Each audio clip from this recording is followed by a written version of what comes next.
আমাদের খাদিজা এডিটিংয়ের সকল প্রকার পার্ট গল্প দেখতে আমাদের চ্যানেলটি সাবস্ক্রাইব করে পাশে থাকা বেল আইকনটিতে ক্লিক করে অল নোটিফিকেশন অন করে দিন। কিছু দেখিনি ভাই, শুধু শুনছি ভালোবাসি। অন্তর তিরস্কার সুরে শুনে এক মুহূর্ত স্থির থাকতে পারল না আমরিন।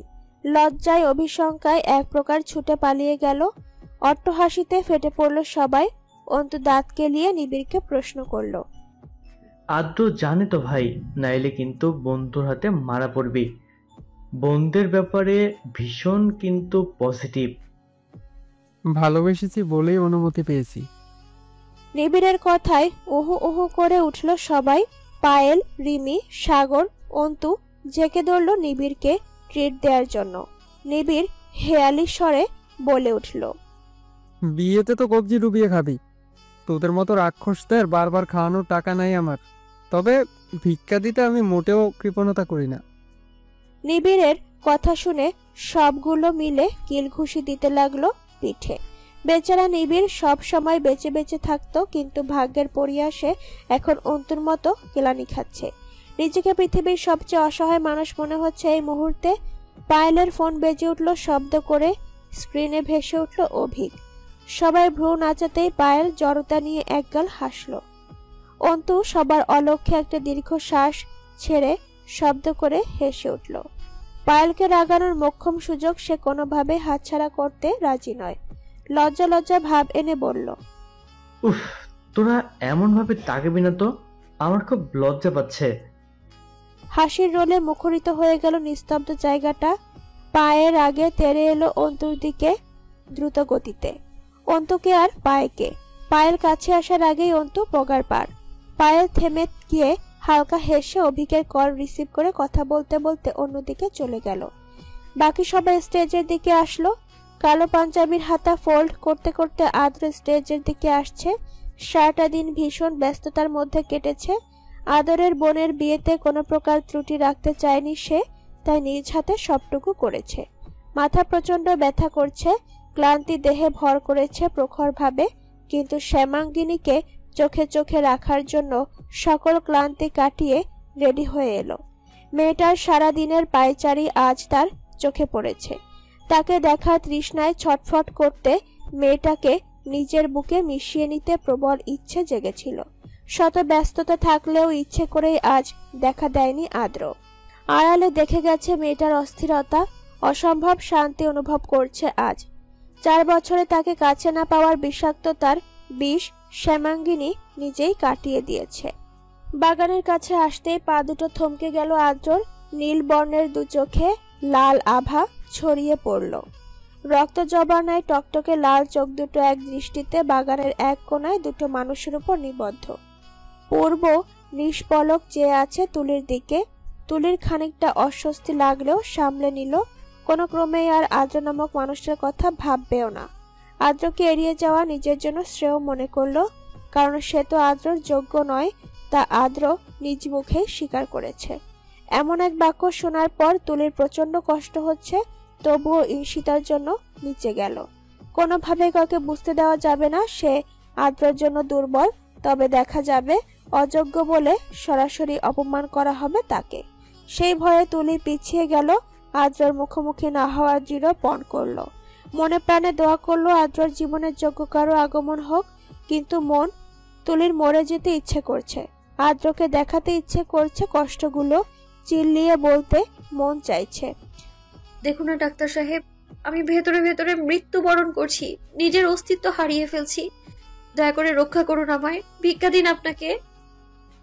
পূর্বের ডাকে ভাবনার জগৎ হতে বেরিয়ে এলো তুলি। অগোচরে কৌশলে মুছে নিল কার্নিশে লেগে থাকা জলটুকু। গলাটা বারবার ধরে আসছে, চিৎকার করে কাঁদতে ইচ্ছে করছে, কিন্তু আজকাল চিৎকার করে কাঁদার সুযোগটুকুও নেই। পূর্বের দিকে তাকিয়ে কান্না মিশ্রিত স্বরে বলে উঠল, গতকাল আসেননি যে ভাইয়ের বিয়ে, অথচ আপনি লেট। আলতো হাসলো পূর্ব, এক হাত পেছনে নিয়ে নম্র স্বরে জবাব দিল, আসলে একটা ফ্রেন্ডের অ্যাক্সিডেন্ট হয়েছে, ওকে দেখতে হসপিটালে গিয়েছিলাম, তাই গতকাল আসতে পারিনি, কিন্তু মনে হচ্ছে আজ এসেই ভালো করেছি, নইলে তো এক শ্যামবর্ণার ফোলা ফোলা কান্না মিশ্রিত ডাগর ডাগর আখিদয় সর্বপ্রথম দেখার চান্সটুকু আমি মিস করে ফেলতাম। তুলি বুঝতে পারে পূর্ব তার চোখের পানি দেখে ফেলেছে, তাই ঠোঁটের কোণে মিথ্যে হাসি ফুটিয়ে বলে উঠল, কাজল দিলে আমার চোখের এমন দশা হয়। আপনি তুলি কথাটা সম্পূর্ণ করার আগেই একটা শক্তপোক্ত বলিষ্ঠ হাত তার ডান হাতটা শক্ত করে চেপে ধরল। ভয়ার্ত চোখে পাশ ফিরতেই চোখে পড়ল আদ্রকে। অন্তরাত্মা কেঁপে উঠল তুলির আদ্রর রক্তিম দৃষ্টি দেখে। পূর্ব আদ্রর তুলির হাতে ধরে রাখতে দেখে রাগে হাত মুঠো করে নিল। তুলিকে নিজের দিকে টেনে নিল আদ্র। পূর্বের দিকে তীক্ষ্ণ নজর নিক্ষেপ করলো, তীর্যক কণ্ঠে বলে উঠল, রিল্যাক্স পূর্ব, সুস্থ আছো এটা কি বেশি নয় যে তোমার নয় তার জন্য রেগে যাওয়া নিছক? তাকে নিজের জন্য কল্পনা করার পূর্বে নিজের জীবন নিয়ে আগে একবার চিন্তা করে নিও, কারণ আদ্র নিজের অস্তিত্বে অন্যের উপস্থিতি অনুভব করার আগেই সমাপ্তির পাতা টেনে দিবে। পূর্বের চোখে দুশ্চিন্তা ফুটে উঠল। যা বুঝার বুঝে গেল সে, কিন্তু পেছাবে না, কারণ তার মন তুলিকে ভালোবেসে ফেলেছে। তুলিকে না পাওয়ার কষ্টে জর্জরিত হতে চায় না সে।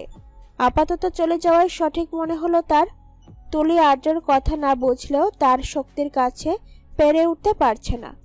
মনে পড়ে গেল আর্যর বলা বাক্যটা। কষ্ট হলেও আর্য তার হাত ধরে টান দিতেই চেঁচিয়ে উঠল, হাত ছাড়ুন আদ্র ভাইয়া। ভ্রুক্ষেপ করল না আদ্র। রাগে ক্ষোভে কষিয়ে থাপ্পড় দিতে ইচ্ছে করছে তুলিকে। খুন করলেও তার এই রাগ কমবে না, কিন্তু নিজেকে কিভাবে খুন করবে সে? একটু থেমে তুলির শাড়ি ভেদ করে হাত দুটো কোমরে চেপে ধরল। কাছে টেনে নিয়ে রাগান্বিত স্বরে বলে উঠল, ছাড়বো না। তুলি তাচ্ছিল্যের স্বরে বলল, কেন ছাড়বেন না? কোন অধিকার স্পর্শ করেছেন আমায়? আপনি আমার খালাতো ভাই। খালাতো ভাইকে এভাবে অধিকার খাটানোর অনুমতি আমি দিইনি তো। কথাগুলো বলতে গিয়ে অসহনীয় পীড়ন হচ্ছিল তুলির। কান্নাগুলো দলা পাকিয়ে গলায় আটকে গেল। বহু কষ্টে চেপে রাখলো ঠোঁট কামড়ে। আদ্রকে দেখাতে চায় না নিজের ভেঙে চুরে যাওয়া অনুভূতিগুলো। যারা কান্না রূপে বেরিয়ে আসতে চাইছে তার ডাক্তার সাহেবকে অপমান করার অপরাধে। আদ্র ফিচেল স্বরে বলল, অধিকার চাই তোমার? তুলি খানিকটা বিস্ময়কর দৃষ্টিতে প্রশ্নটা বোঝার চেষ্টা করলো, কিন্তু চোখে পড়ল আদ্রর চোখের কোণে চিকচিক করা জল। পলক ঝাপটালো তুলি। সে কি ভুল দেখছে? আরেকবার দেখার আগেই আদ্র তার হাত ধরে টানতে টানতে রাদীপ সাহেবের রুমের সামনে উপস্থিত হলো। বাড়ির সকল মেহমান বাহিরে স্টেজের কাছে। রাদীপ সাহেব ও সায়রা বেগম তৈরি হয়ে সেখানে যাওয়ার জন্য প্রস্তুত হচ্ছিলেন। তখনই ছেলেকে দেখে দাঁড়িয়ে পড়লেন দুজন। বিস্মিত চোখে তাকালেন আদ্রর পেছনে থাকা তুলির দিকে। রাদীপ সাহেব ছেলের মুখের দিকে তাকিয়ে আটকে উঠলেন। সায়রা বেগম এগিয়ে গিয়ে কিছু বলতে যাবেন, পূর্ব মুহূর্তে রাদীপ সাহেব হাত দেখিয়ে বাধা দিলেন। ছেলের দিকে চেয়ে আদুরে কণ্ঠে বললেন, ভেতরে আসো আদ্র। কি হয়েছে? তুলির হাত কেন ধরে রেখেছ? তুলি, তুই কি কিছু করেছিস প্রিন্সেস? আমার ছেলে রেগে আছে কেন? তুলি জড়তা সংকোচে আড়ষ্ট হয়ে পড়ল। জবাব দেওয়ার মতো কিছুই খুঁজে পেল না। এমন পরিস্থিতিতে পড়তে হবে খালা খালুর সামনে কল্পনা করেনি কখনো। আদ্র রাদীপ সাহেবের দিকে দৃষ্টি রেখে বিনীত স্বরে বলল, আমি তুলিকে বিয়ে করতে চাই বাবা। আশা করি জীবনে প্রথমবার আপনার নিকট কিছু চাওয়ার বিনিময়ে আপনি আমায় ফিরিয়ে দিবেন না। বাক্যগুলো ঝংকার তুলে তুলির শ্রবণ গ্রন্থিতে পৌঁছালো। মুহূর্তেই থমকে গেল তুলির পৃথিবীটা। রাদীপ সাহেবের হাসি মাখা মুখটা চোখে পড়ল তার।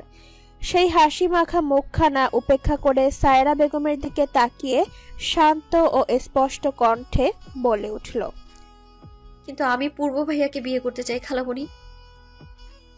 কাঁদতে কাঁদতে হিচকি হুটে গেছে তুলির। আদ্রর হাত থেকে টুপ টুপ করে ফোঁটা ফোঁটা রক্ত ঝরছে ফ্লোরে। সাদা ফ্লোরে লাল বর্ণের তরল দেখে তুলির কান্নার পরিমাণ ক্রমশ বাড়ছে। তার মনে হচ্ছে এই রক্তক্ষরণ তার হৃদয় থেকে হচ্ছে। সেদিকে অপলক চেয়ে থেকে চোখ বুজে কাপা কাপা স্বরে বলে উঠল, কবুল।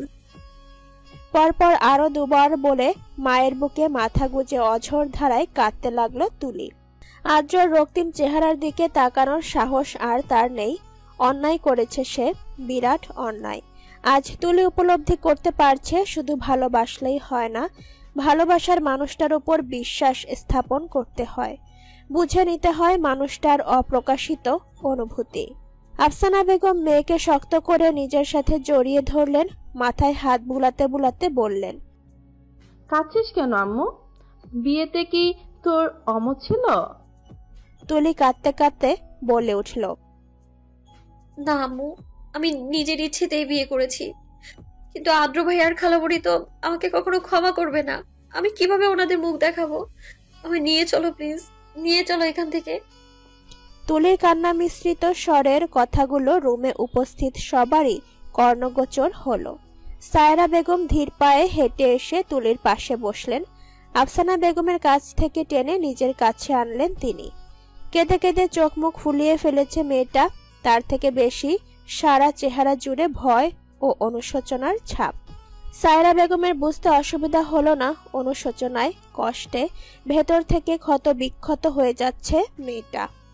তিনি তুলির চোখের পানি মুছে দিলেন, মুখে হাসি ফুটিয়ে জাপটে ধরলেন নিজের সাথে। মমতার ছোঁয়া পেয়ে তুলি অশ্রু ভরা কণ্ঠে বলে উঠল, আমি তোমার ভুল বুঝেছি খালামণি, আমি ক্ষমার যোগ্য না। কেন তোমার বুকে জায়গা দিলে আমায়? তবু বলবো আমায় ক্ষমা করে দাও। তুই যা দেখেছিস শুনেছিস তাই বিশ্বাস করেছিস, তোর কোনো দোষ নেই তুলি। তুই ছোট, কিন্তু এটা থেকে শিক্ষা নিবি, মনে রাখবি আমরা তোকে খুব ভালোবাসি। সায়রা বেগমের বুকে মুখ গুজে নিঃশব্দে অশ্রু বিসর্জন দিতে লাগলো তুলি। আজ থেকে সে কারো অর্ধাঙ্গিনী, কেউ তাকে বউ বলে সম্বোধন করবে সবার কাছে। এভাবে নিজের ভালোবাসার মানুষটাকে নিজের করে পাবে কখনো ভাবেনি তুলি। মনের সুপ্ত কোণে সঞ্চারিত প্রণয় আজ সার্থক, কিন্তু তুলির ভয় হচ্ছে, তীব্র ভয় হচ্ছে আদ্র ক্ষমা করবে তো। কিছুক্ষণ আগে পূর্বকে বিয়ে করার কথা বলতেই আদ্র দ্রুত গতিতে তুলির হাতটা ছেড়ে দিল। প্রচন্ড অবাক হলো তুলি আচমকা আদ্র হাত ছেড়ে দেওয়াতে। আনত মস্তক তুলতেই চোখে পড়ল আদ্রর করুণ চাহনি, যা স্পষ্ট জানান দিচ্ছে আদ্রর হৃদয়ে সৃষ্ট হওয়া ঝড়ের বেগ।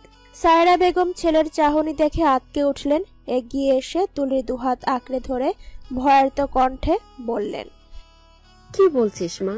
পূর্বকে কেন বিয়ে করবি? কারণ আমি আদ্র ভাইয়ার অযোগ্য খালামণি। নিচু স্বরে বলল তুলি। সায়রা বেগমের চোখ বড় বড় হয়ে এলো। তিনি অনাশয়ে বুঝতে পারলেন তুলি আদ্রর রুমে কথা বলা শুনে ফেলেছে, কিন্তু তুলি বোধহয় পুরো কথা শোনেনি। তুলি যদি পূর্বকে বিয়ে করে তাহলে ওনার ছেলে নিঃশেষ হয়ে যাবে। বহু কষ্টে 4 বছর আগে ছেলের মুখে এক চিলতে হাসি দেখার সৌভাগ্য হয়েছিল ওনার। ছেলেটা ছোট থেকেই একাকিত্ব নিয়েই কাটিয়েছে, নিজেকে গম্ভীর প্রকৃতির হিসেবে প্রকাশ করেছে সর্বদা। কলেজ জীবনে একটু আধটু সুখী হলেও তা স্থায়িত্ব হয়নি বেশি দিন, বরং নিজেকে আরো শক্ত করে গুটিয়ে নিয়েছিল আদ্র। রাগ হয়ে উঠেছিল তার চিরসঙ্গী। তার হৃদয়ে জমায়িত কষ্টের কাছে রাগের মাত্রা কম হলেও রাগকেই প্রাধান্য দিয়েছে বেশি। ভাঙতে চায়নি সে, তাই তো নিজেকে গড়েছে কঠোরভাবে। পরিবার থেকে দূরে থেকেছে বছরের পর বছর। সায়রা বেগমের সামনে দাঁড়ানো মেয়েটার জন্যই আদ্র 5 বছর পর ফিরে এসেছে বাড়িতে একবারের জন্য, নয়তো মাঝে মাঝে এলেও চলে যেত। নিজের ফ্ল্যাটে আলাদাভাবে থাকতো। ফ্ল্যাটটা আদ্রর দাদা আদ্রর জন্য কিনে রেখেছিলেন। তিনি আদ্রকে চোখে হারাতেন। সায়রা বেগম তুলির দুহাত টেনে এনে বসালেন সোফায়, পাশে বসে কোমল স্বরে বলে উঠলেন, আমার ছেলের সাথেই তোর বিয়ে হবে মা। রনকের ফ্যামিলিকে আমরা না করে দিয়েছি। কিন্তু আমি তো গ্রাম্য মেয়ে, আদ্র ভাইয়ার অযোগ্য খালামণি। তোমরা আদ্র ভাইয়ার জন্য যোগ্য কাউকে খুঁজে নিও। তুলির ছলো ছলো নয়ন দেখে এবার সবটাই পরিষ্কার হয়ে গেল সায়রা বেগমের। রাতে সবাই তৈরি হওয়ার সময় সায়রা বেগম আদ্রর রুমে গিয়েছিলেন। সকালবেলা রাফিদ সাহেবের বড় বোন মুমতাহিনা খানম বিশাল ঝামেলা করেছেন আদ্রের বিয়ে নিয়ে। উনি চাইছেন আদ্র ওনার ছোট মেয়ে রূপসাকে বিয়ে করুক।